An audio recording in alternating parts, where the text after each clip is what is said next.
Now, other interesting business news, you have Yeezy's saving Adidas. Now, this is actually about 9 months after Adidas formally parted ways with their former business partner known as Kanye West, which marketing fail. He changed his name to Ye, or Yee.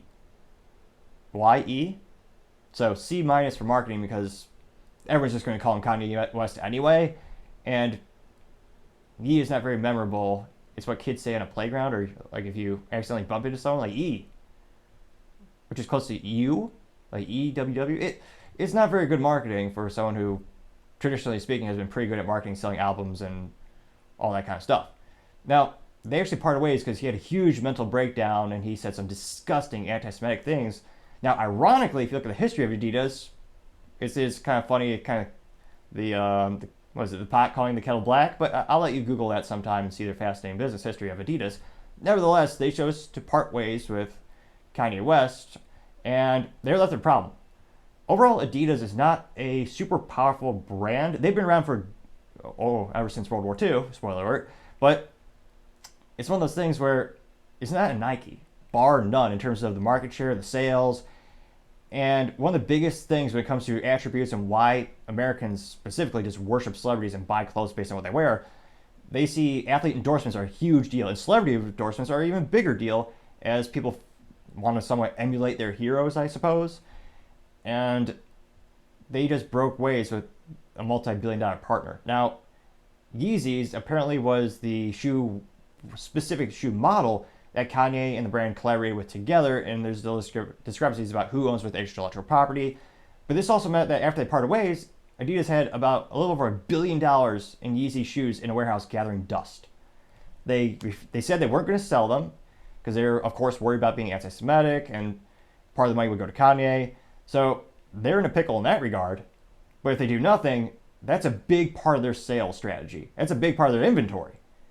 So a couple months go by, and they finally decide, how can we possibly get ourselves out of this? How can we make money but not lose face? Which was quite literally the billion-dollar question. They came up with a brilliant idea, admittedly. They said, we're going to sell them and donate the proceeds to charity. Now, apparently, interestingly enough, they're actually not going to send it all to charity. And when I first read the article, I believe it was 2 or 3 months ago, I thought they were going to give all the profits to charity. Of course, that's not great. Business-wise, you need to make a profit to make a living, and that's one of the most profitable things they sell. So I don't even know if they could fiscally take that much of a hit, because people forget when you donate money to charity, you're still donating money as a business. You have to make that money, and you're losing that money. It helps with your taxes a little bit, but it's still money being spent or invested, however you want to frame the vernacular around philanthropical deals and actions. So it looks like they originally fielded orders for 4 million pairs, and they think they're going to sell about $562 million.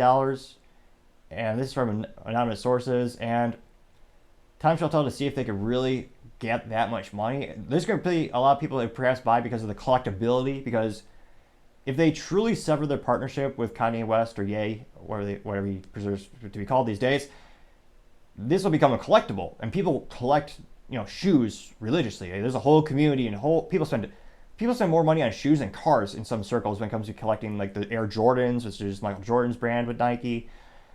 Now, that'll be a short blip on the radar for sales, but what's the long-term business strategy of Adidas? That's what really the CEO should be concerned about.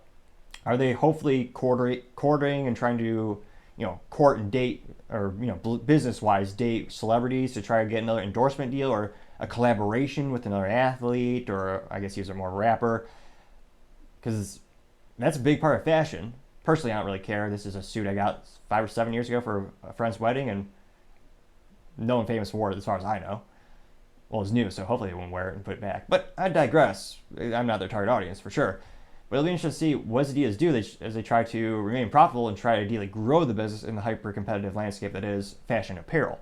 Time, as I always say, shall tell. Thank you, everyone, for taking the time to tune in today. Really want to thank you for taking time to subscribe. We're trying to get to 3,000 subscribers by the end of July. We still have a little bit of time to do that. Also, don't forget to like and comment. The feedback is greatly appreciated. It also helps with the algorithm, with the videos getting shared more. Also, don't forget to tell your family, tell your friends, tell your coworkers, heck, tell your enemies, tell anyone and everyone. Just stay safe and fight the good fight.